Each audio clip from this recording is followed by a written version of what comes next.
Welcome to Tenor Tech, where I solve the problems you didn't even know you had.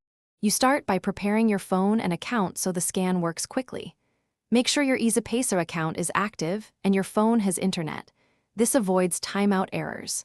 Once logged in, open the Easypaisa app and authenticate with your PIN or fingerprint. This gives the app permission to access scanning features. Then, tap the scan or QR icon on the home screen to activate the camera. This first step gets the camera ready and links the scan to your account for payment processing. Once the camera is active, center the QR code in the on-screen frame and hold your phone steady about 10 to 20 centimeters away so the app can focus. The scanner usually reads automatically. When it does, you will see the payee name and amount populate the confirmation screen. Make sure those details match the merchant or bill. This prevents sending money to the wrong recipient.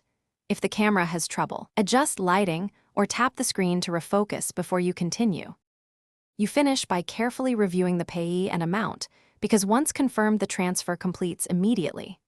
After review, press Confirm and enter your Easypaisa PIN or biometric to authorize the payment. The app then shows an in-app receipt and you receive an SMS confirmation. If the scan fails at any point, try cleaning the camera lens and increasing light. If that still fails, use the merchant's manual QR code number entry or ask for a screen. Thanks for watching. Subscribe to keep your life in tune.